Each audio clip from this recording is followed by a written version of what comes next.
pastor de oración, creo. No alcancé porque se me cortó la comunicación del mensaje. Creo que es por el hermano Jorgito, y si me lo pueden textear, pues estaría más sabedor de específico de la oración, por favor.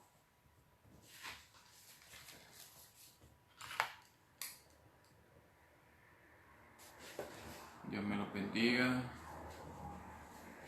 Dios me lo bendiga. Dios me lo bendiga.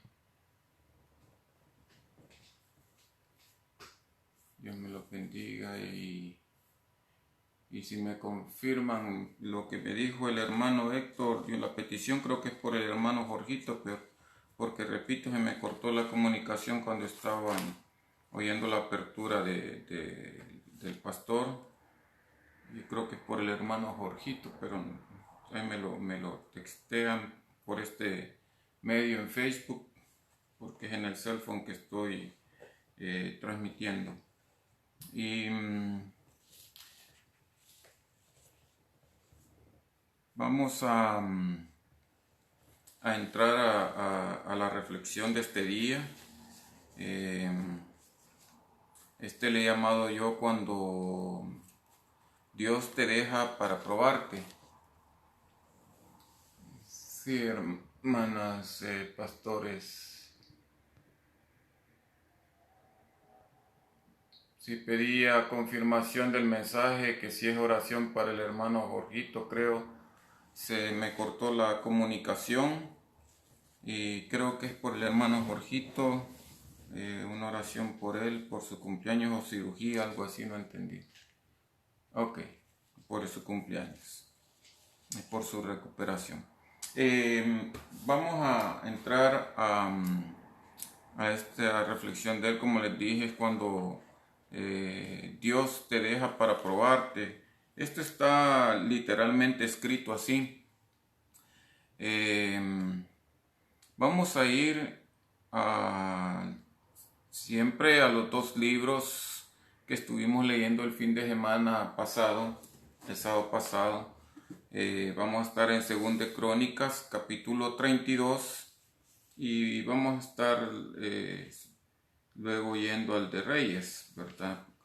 Respectivamente. En 2 de Crónicas, capítulo 32, esta es la continuación del rey Ezequías. Sin embargo, este es otro tipo de reflexión de su palabra, para que el que no escuchó o no pudo escuchar la reflexión del sábado pasado, estábamos hablando sobre las grandezas que había hecho Dios en Ezequías.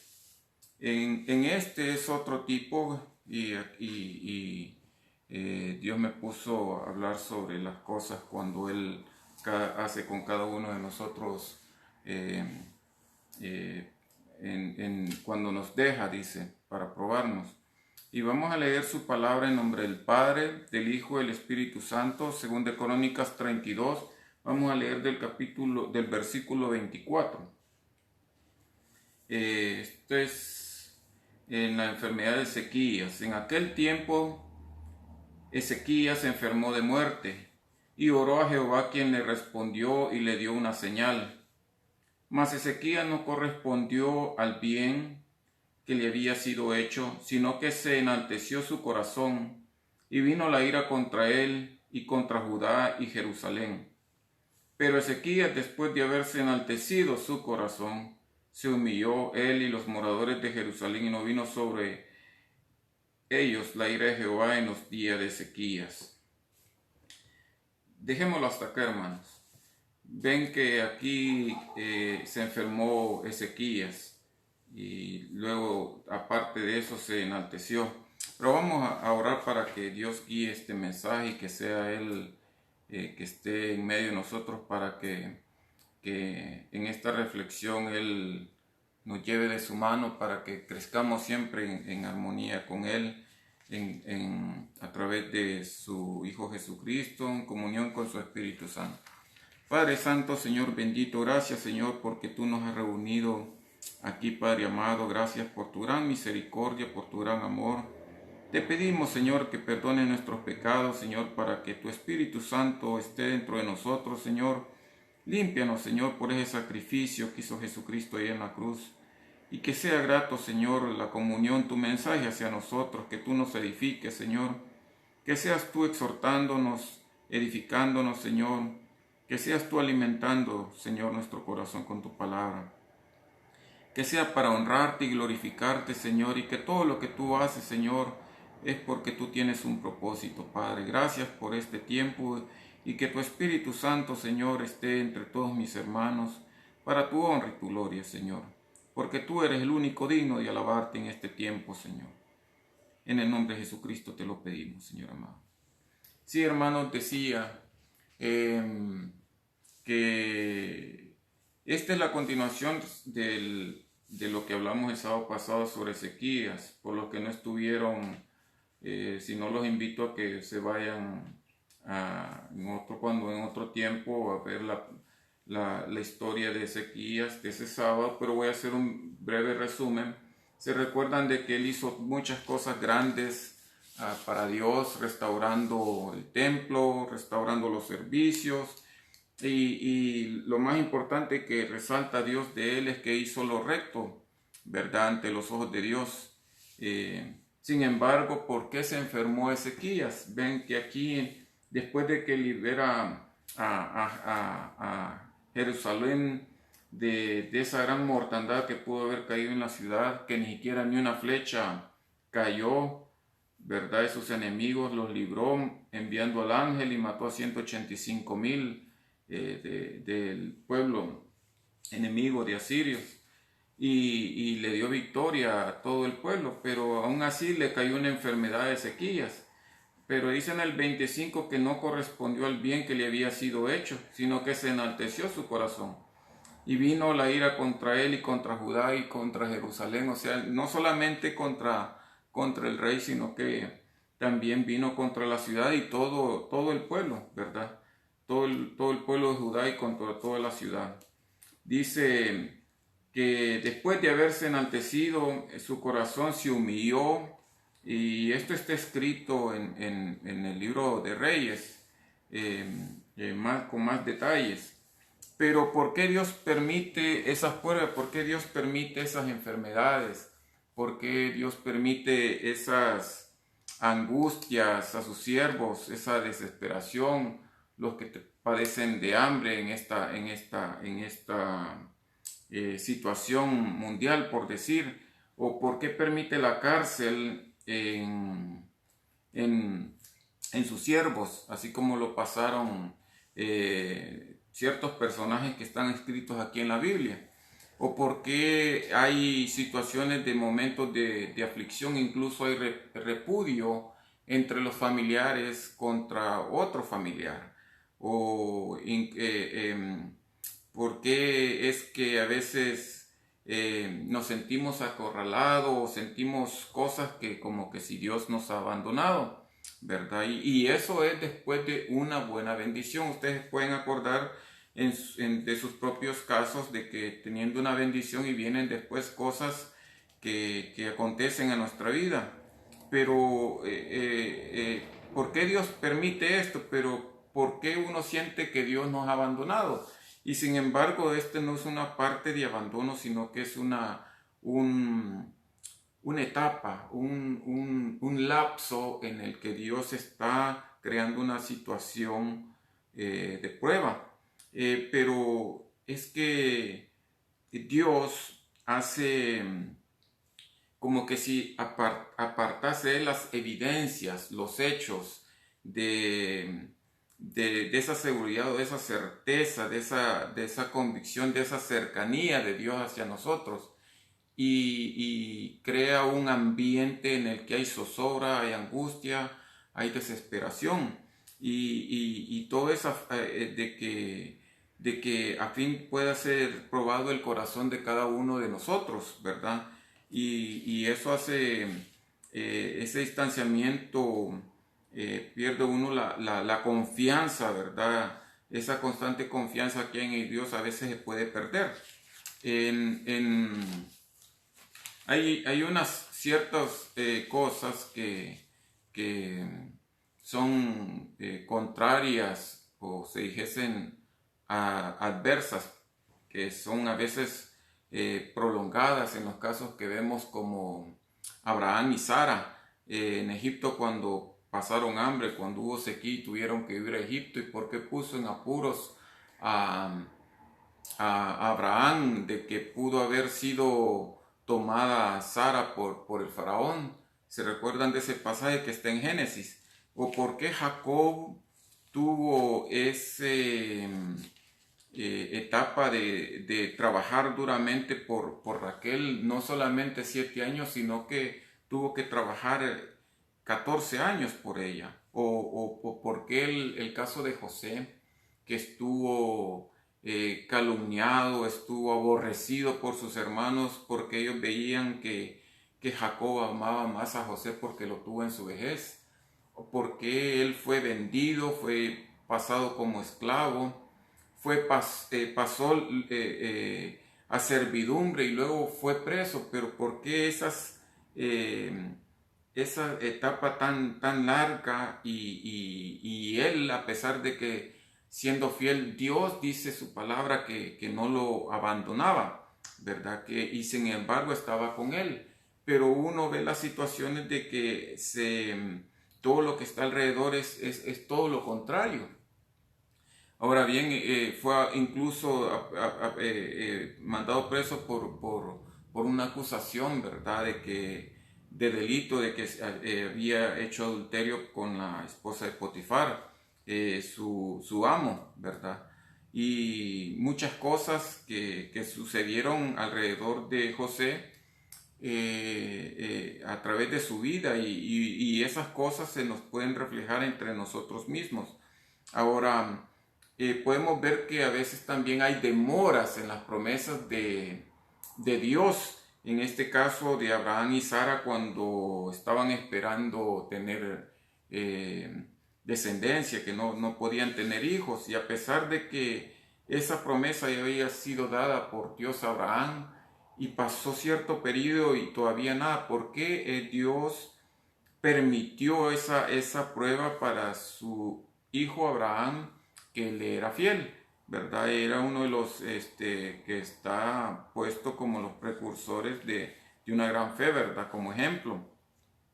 Tenemos el caso de David, el rey, con cuánto tiempo llevó para que él llegase a ser rey de Israel, con los problemas de Saúl persiguiéndolo.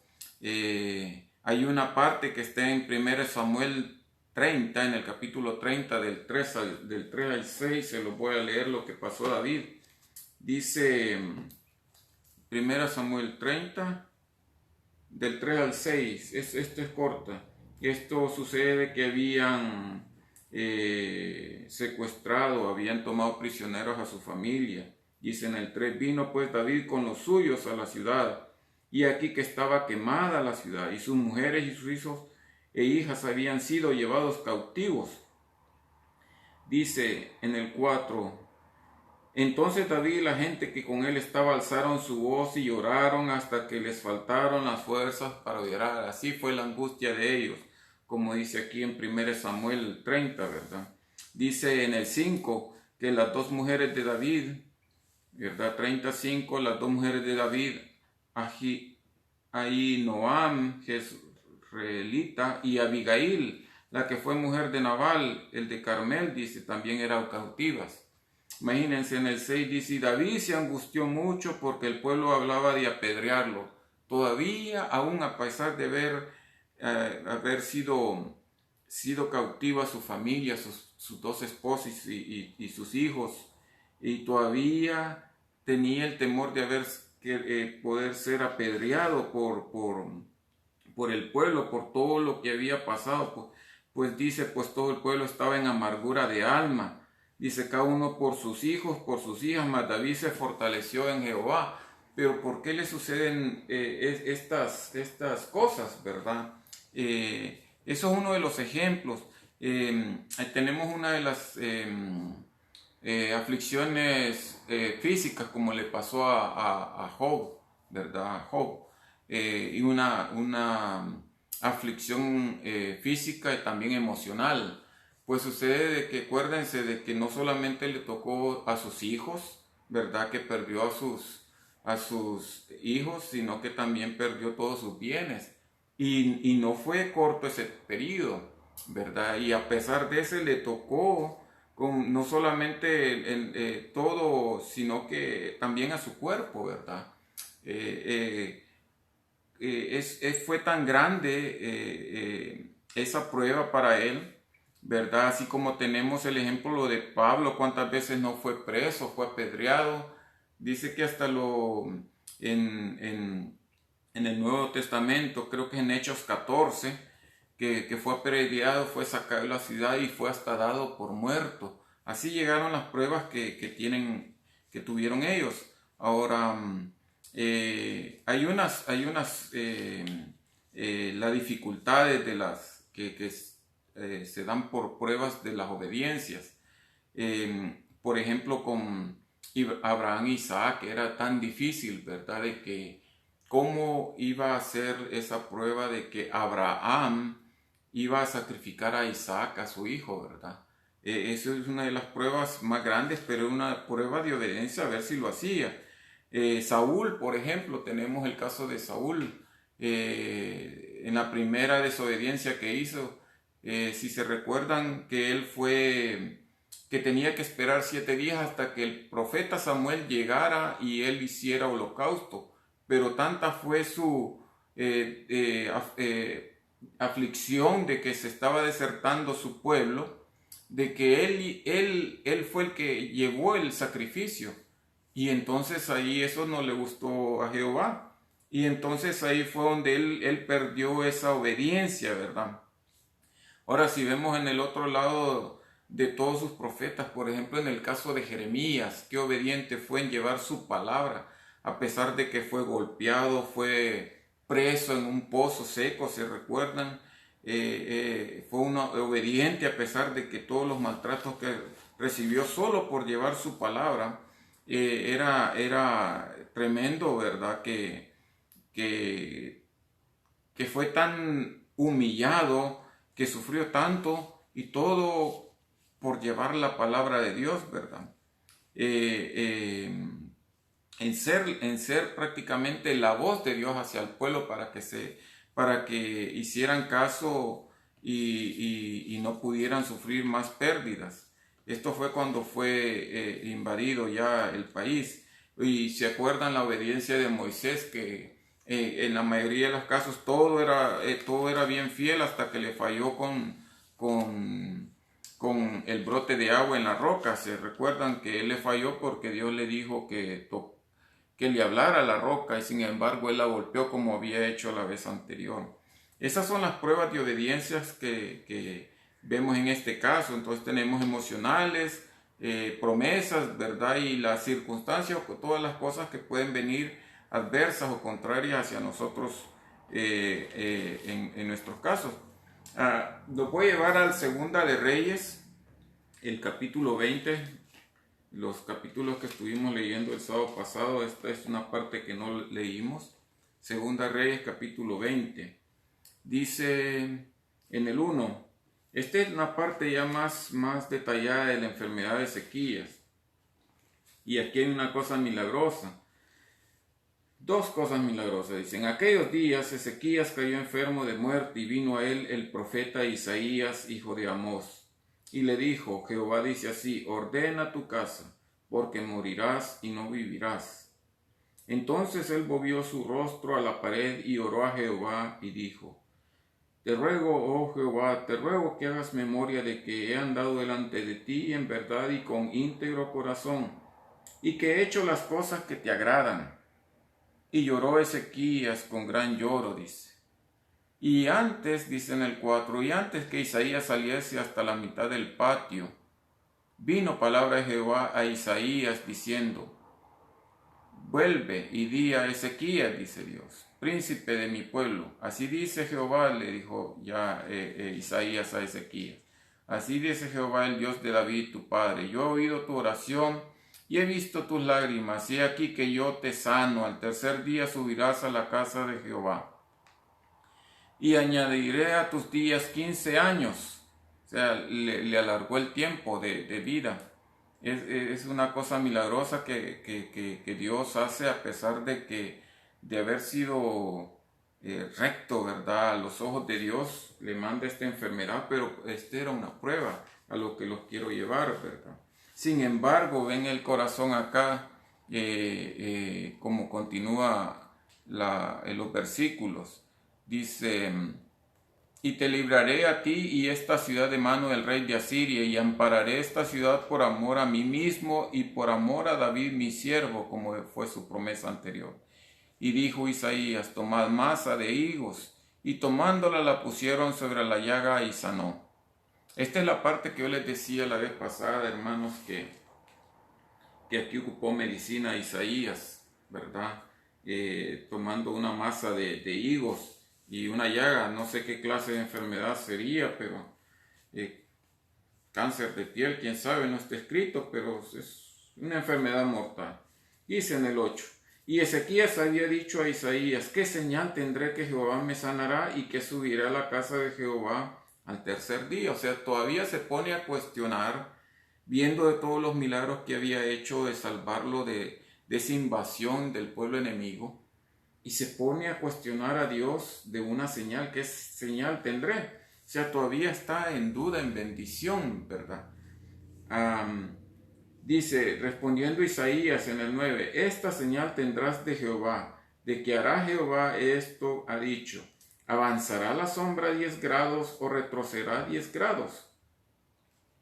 Y Ezequías respondió: fácil cosa es la sombra decline 10 grados, pero no la sombra vuelva atrás 10 grados, dijo. O sea, esto yo no había entendido, yo me lo imaginaba el reloj de agujas, el análogo que se llama, no el digital, y yo lo veía el reloj redondo, ¿verdad? Como ustedes han visto, pero el reloj solar solo tiene de las 6 de la mañana al mediodía, y del mediodía hasta las 6 p.m., o sea, de la noche. Entonces, si vemos aquí, este ángulo de acá son 90 grados, ¿verdad? O sea, de 6 al mediodía. 45 grados serían como las, 9 de la mañana, y fueron de las 6 de la mañana a las 9. Lo que quiero llegar en resumen, que 10 grados viene a salir como 40 minutos. O sea, ese es el milagro que aquí hizo Dios. No detuvo el tiempo, sino que aún lo retrocedió 40 minutos, que serían 10 grados, ya que 15 grados conforma una hora y 40 minutos serían 10 grados, los 2/3, y hacen 40 minutos. Y Dios fue tan milagroso como continúa aquí.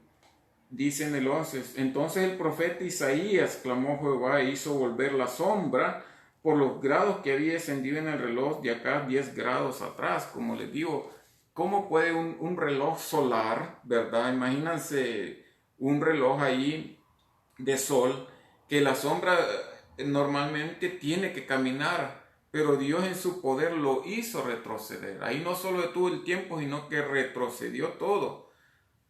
Atrasó todo la cosa del tiempo. Eso no lo podemos pensar cómo es que Dios hizo. De qué manera lo hizo no sabemos, pero sabemos que Él retrocedió aquí 40 minutos de esa prueba, que le sorprendió porque era más fácil que viese Él que siempre el tiempo iba avanzando. Sin embargo, lo hizo retroceder 40 minutos. Dice, vamos a ver, aquí me quedo acá, ok. Sí, aquí está. Sí, ese fue el milagro de 40 minutos, y Dios le dejó, dice acá, ¿verdad? Dicen, ¿dónde nos quedamos acá? Y fue, ok. Y es que entonces el profeta Isaías clamó a Jehová, hizo volver la sombra por los grados que había descendido en el reloj de acá 10 grados atrás. Esta es la gran maravilla de que Dios hizo, pero a pesar, como vimos en el de Segundo Crónicas, dice que pues de todo eso, en el Segundo Crónicas 32:25 que leímos al principio, dice que se enalteció su corazón y vino la ira contra él y contra Judá y Jerusalén, a pesar de que vio todo ese milagro. Ahora,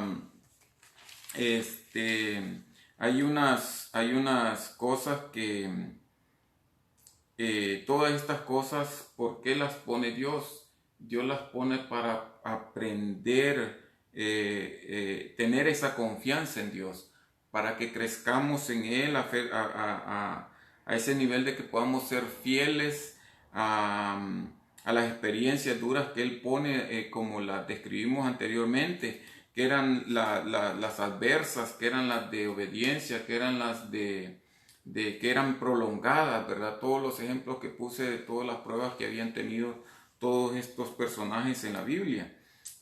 Todas esas experiencias hacen ser al cristiano fiel y Dios, ¿verdad? Esto puede llegar a producir fruto, puede llegar a que nosotros tengamos ese gozo, esa confianza en ese Dios, y puede hacer una perfección hacia Dios confiando en Él. Ese es lo que quiere Dios, que tengamos una perfecta obediencia para el propósito de que nos está haciendo. ¿Por qué la prueba? O sea, las pruebas van a venir según tus debilidades. Las pruebas van a venir de donde Dios quiere que tú te refuerces para creer que en todas las adversidades que Él pone, porque te quiere reforzar en las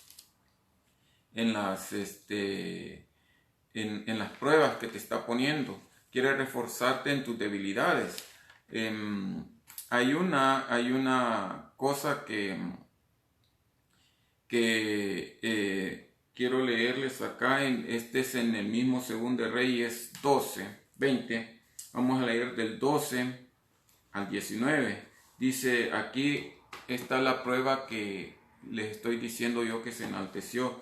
Dice, en aquel tiempo, Merodach Baladán, hijo de Baladán, dice, rey de Babilonia, envió mensajeros con cartas y presentes a Ezequías, porque había oído a Ezequías que había caído enfermo.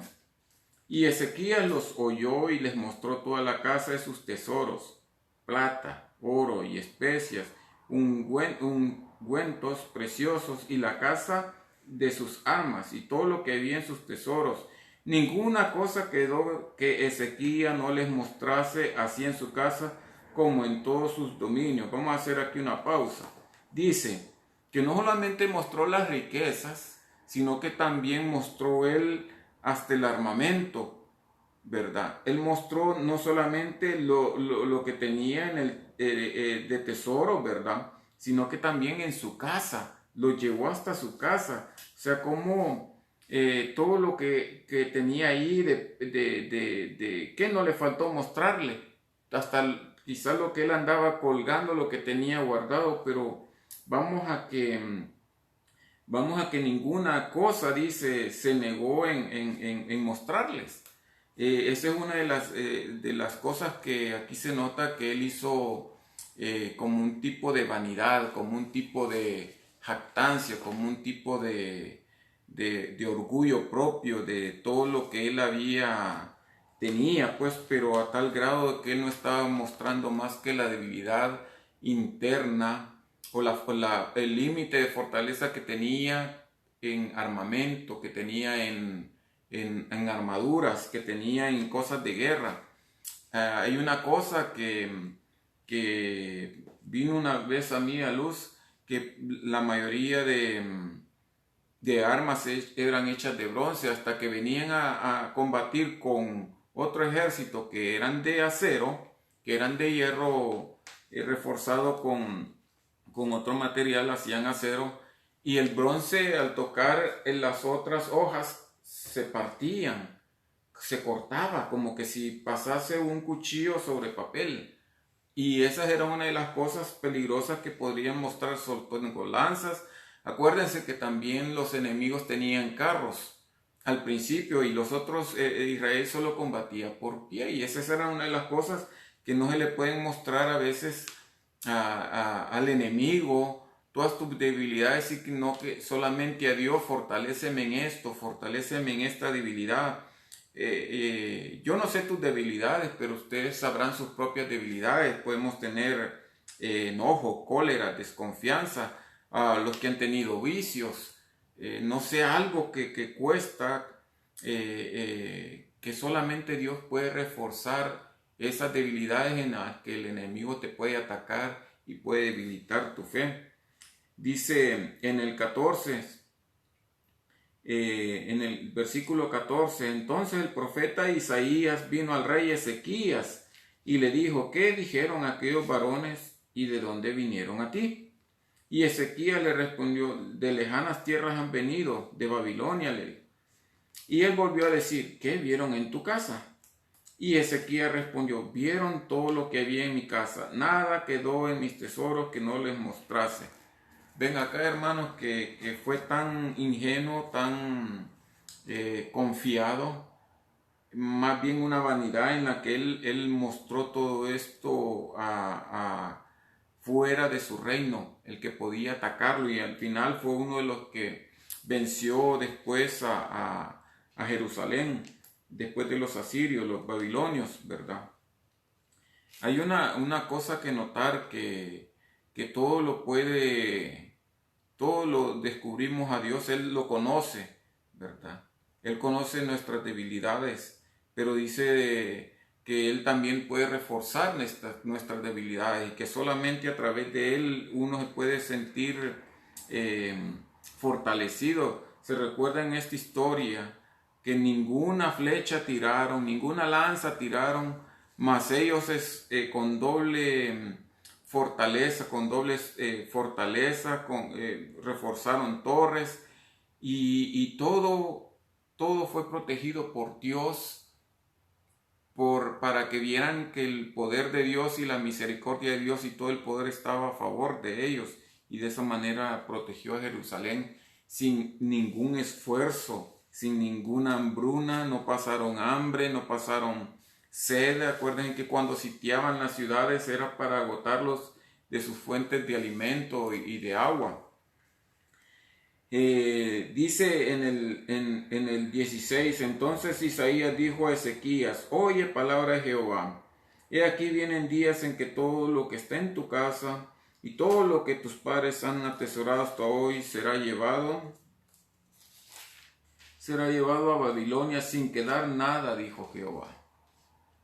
Y de tus hijos que saldrán de ti, que habrás engendrado, tomarán y serán eunucos en el palacio del rey Babilonia. Entonces Ezequías dijo a Isaías: la palabra de Jehová que has hablado es buena. Después dijo: habrá al menos paz y seguridad en mis días, como que fuese un conformismo. Estas cosas que sucedieron sobre que iban a tomar el reino y va a ser vencido por Babilonia, está en 2 de Reyes 24. Están en ese capítulo, también están escritas en Daniel. Se recuerdan que hay un rey en el que enfrente de él mataron a los hijos, y era el último que vio porque después le sacaron los ojos. Esto fue uno de los descendientes de este reinado. Ven aquí, hermanos, que las pruebas que pone Dios a veces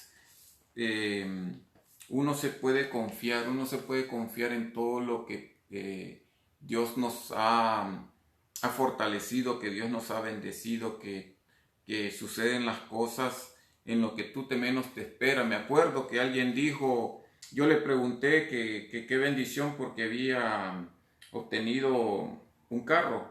Yo no sé si era nuevo, no, esto fue hace muchos años, pero me dijo: esto no es bendición, esto es maldición. Y yo dije: ¿por qué? Porque estoy pagando una gran cuota y siguen los años por tener esta gran cuota. Pero yo me puse a pensar, esto fue recién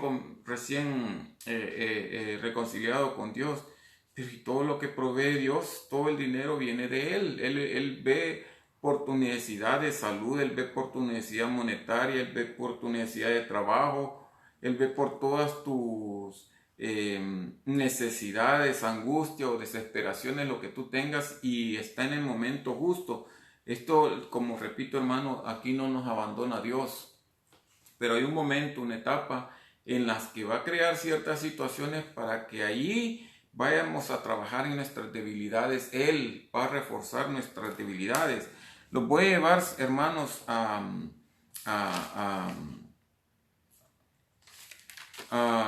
Primera de Pedro 1.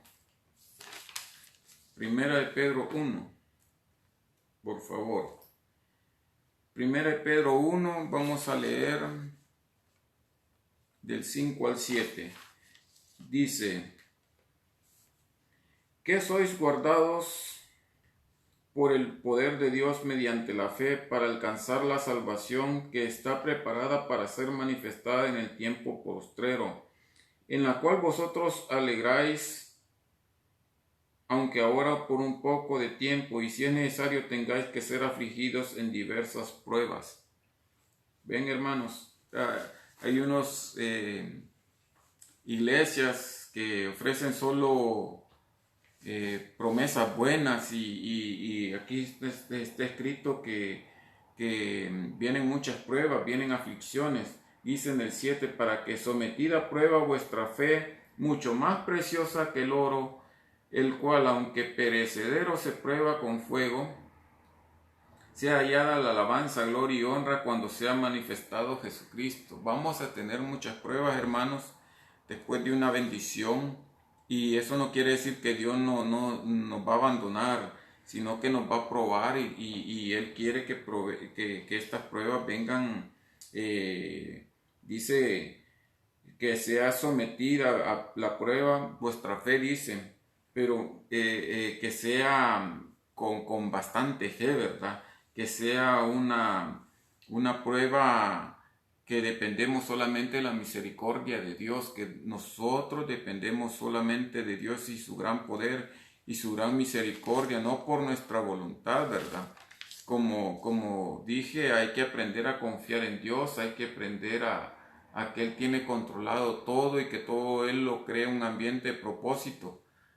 Como mencioné al principio, vean la situación que tenía con José, que era aborrecido en su propia familia, vendido como esclavo, sirvió como servidumbre en la casa de Potifar, y después de eso todavía fue a la cárcel.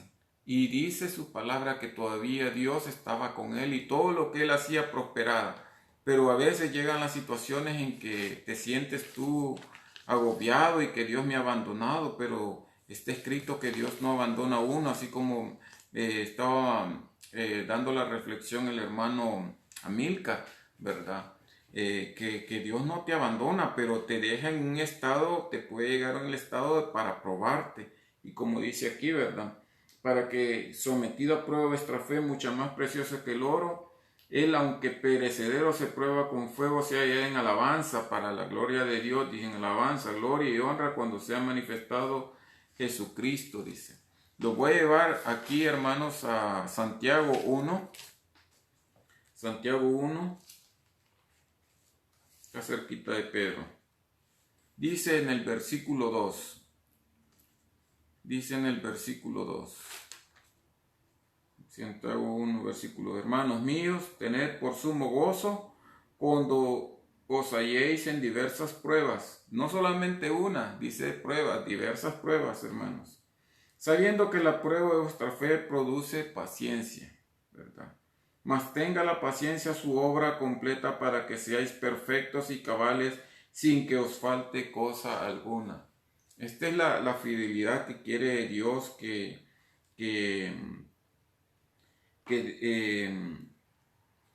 tengamos paciencia en Él, que todas las pruebas van a producir una paciencia, pero esa paciencia solo la puede dar Dios, que todas las pruebas que Él pone, que todos los eventos que sucedan a nuestro alrededor las tienes controladas con un propósito para la debilidad que tú tienes, para esa debilidad que solamente puede ser fortalecida por Dios en contra de los ataques del enemigo, del mundo. Ya se han fijado ustedes cómo está a nuestro alrededor, ¿verdad? Esto parece un campo de batalla, se les dice hay toque de queda y más sale la gente, no les importa.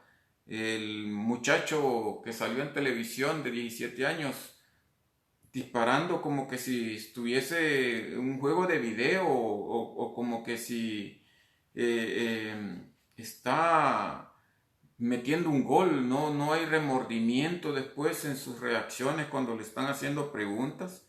17 años y con un fusil mató a dos, hirió a uno más, parece, pero no hay ningún remordimiento, ningún rencor. Y esas son las cosas que suceden a nuestro alrededor y aún así no se acercan a Dios. Dios está enviando muchos mensajes con esta situación de este virus. No sabemos cuándo vamos a regresar otra vez a este encerramiento. No sabemos si puede recrearse más fuerte como están regresando algunos países. Sin embargo, aún pone más señales Dios, ¿verdad? Así como nos manifiesta nuestro pastor, estos son señales de tiempos finales. Ven esos grandes incendios, casi 600 incendios por todos lados solo en California. Vieron los dos huracanes que pasaron por el Caribe, uno tras del otro, a hacer destrucción donde ya antes ya había pasado destrucción.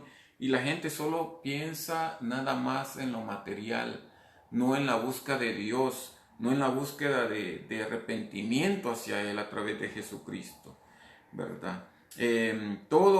Acuérdense, hermanos, en esto hay que glorificar a Dios porque Él es el único que puede tocar nuestros corazones para que sigamos clamándole a Él, para que sigamos buscando de Él en su gran misericordia, ¿verdad? Porque solamente con estas experiencias duras se producen los frutos que Él quiere y con esos frutos vamos a tener ese gozo de Jesucristo en nosotros, de tener esa perfecta relación con Él, esa obediencia que Él quiere que tengamos hacia Él para todo el propósito que tiene Dios. Y a veces nuestra mente es tan limitada que no entendemos qué es lo que nos está dando Dios hacia nuestros corazones, ¿verdad?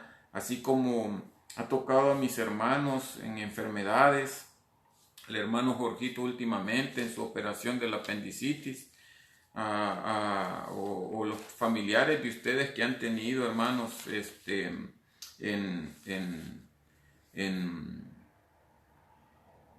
con este virus, o el caso del hermano Luisito, ¿verdad? Que recibió un atentado allá en Estados Unidos.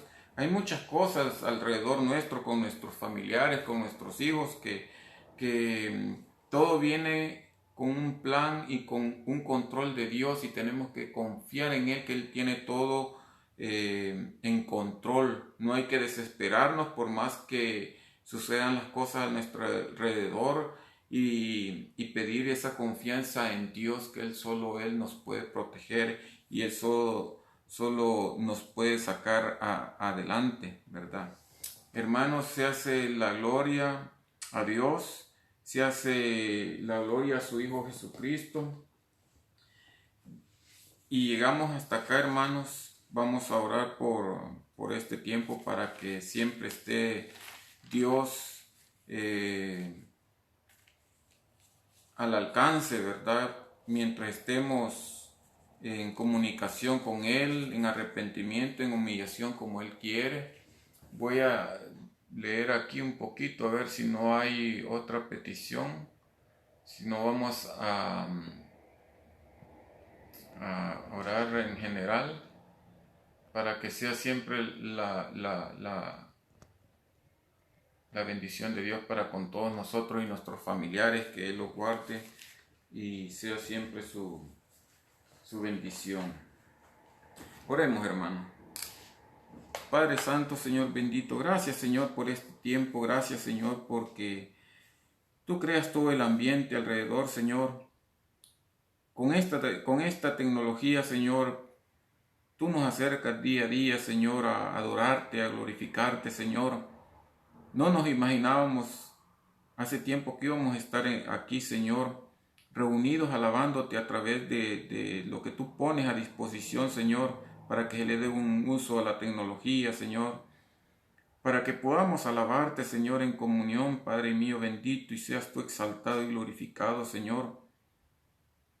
Me acuerdo, Señor, que tú a través del pastor, Padre Santo canadiense, del pastor canadiense, todavía él emitió una lista, Señor, de actividades o promesas, de votos o metas que se iban a realizar durante este año, pero solo tú sabías lo que iba a suceder, Señor. Solo me acuerdo que cada quien iba a poner como un tipo de oración por cada una de las cosas, y sin embargo creo que no se dieron todas esas porque tú creaste un ambiente diferente, Señor, para pruebas a las que tú quieres que nos acerquemos hacia ti, Señor, y que tú tienes el control de todo, Padre Santo. Hace meses aquí, Señor, en este lugar donde yo vivo, mencioné, Padre, que tú estabas ya haciendo retoñar tus árboles. Sin embargo, ya van a venir, Señor, la época en que viene el frío y se van a caer esas hojas. Tú tienes control del todo el tiempo, Señor. Tú tienes control de dónde llueve, de dónde tiembla, Señor, de dónde vienen todas tus señales para anunciando el reino que viene a través de Jesucristo, Señor. Seas tú glorificado, Padre mío, porque tú sabes el día de mañana y nosotros solo pedimos de tu misericordia y tu bendición, que sea tu fortaleza con nosotros, Señor, que sea tu poder viniendo de arriba, Señor, a través de Jesucristo. Que tu Espíritu Santo more, Señor, en cada uno de mis hermanos, edificándonos, Señor, manteniendo esa fe hacia ti, Padre Santo, que tú tienes, Señor, Dios mío, todo controlado a pesar de toda la incertidumbre, de todas las aflicciones o desesperaciones, Señor, de todo el desempleo que está alrededor, pero tú eres el que tiene control en todo momento, Señor, lo que necesita cada uno de mis hermanos. Tú eres, Dios mío, el que tienes la última palabra. Tú eres el que tiene la voluntad, el poder de hacer las cosas, Señor. Nosotros solo te clamamos por tu gran misericordia. Que seas tú, Dios mío, bendiciendo a cada uno de mis hermanos, a sus familiares, a los que están en sus respectivos países, Señor, y aquí en esta ciudad, Padre Santo. Seas tú, Dios mío, el que tenga el control siempre y que tú nos saques adelante, que tú eres, Señor, el que está cuidando nuestro dormir y nuestro descansar donde estamos más vulnerables, Señor, y que tú tienes control de todas las cosas, Padre Santo. Porque tú, Señor, hasta en los sueños nos puedes dar paz y tranquilidad, Señor, y sabiendo de que en la mañana siguiente todo lo que sucede es porque tú lo has permitido, pero confiamos en tu gran misericordia, Señor. Confiamos en tu buena obra, Padre Santo, porque tú no abandonas a tus hijos, Señor. Seas tú glorificado y exaltado, Padre Santo. Te pedimos, Señor, en este día por bendición, recuperación, Señor, por sanidad en Jorgito, Señor, que tú esa operación, Padre Santo, seas tú, Dios mío, también en la salud de cada uno de mis hermanos, Señor, de nuestros familiares en nuestros países, de nuestros familiares que están, Señor, alrededor nuestro. Seas tú, Dios mío, el que tenga conocedor de todas nuestras peticiones, Señor. Las depositamos a ti sabiendo, Señor, que solo tú las puedes hacer, Señor, y que te las pedimos en el nombre de Jesucristo.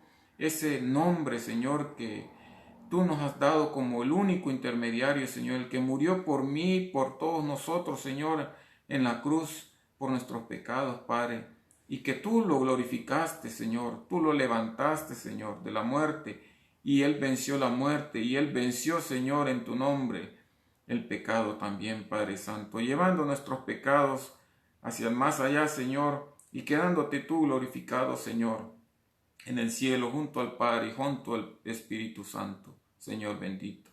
Seas tú, Dios mío, el que siempre nos alimente tu palabra, Señor. Siempre tú, Señor, edificándonos, Señor, hasta el día en que tú vengas, Señor, o hasta el día que tú cierres nuestros ojos, Padre, Y que tu misericordia, Señor, en esos momentos de debilidades, Señor, esté con nosotros para reforzarnos, Señor mío bendito, en esos lados flacos que tenemos, Señor, espiritualmente, en nuestra carne, Señor. Que seas tú reforzándonos, Padre Santo, para tu honra y tu gloria, porque tú eres el que hace todas las cosas por nosotros, porque para lo que nosotros es imposible, para ti, Señor, es posible todo, Señor. A ti el honor, la honra y la gloria, Señor, si haces tú glorificado por siempre.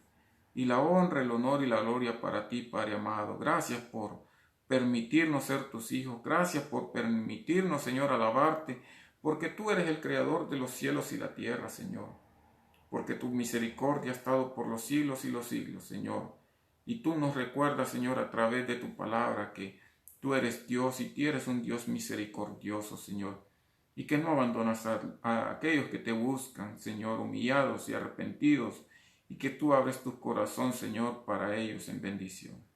A ti el honor, la honra y la gloria, y todo te lo bendimos, Señor, todo te lo pedimos, Señor Santo, en el nombre de Jesucristo. Dios me los bendiga, hermanos. Pasen buenas noches y sean ustedes bendecidos por Dios, y nos vemos el día de mañana. Y que Dios nos bendiga a todos, nos guarde, nos cuide, nos proteja y sea glorificado nuestro Señor Jesucristo. Dios los bendiga, hermanos. Amén y amén.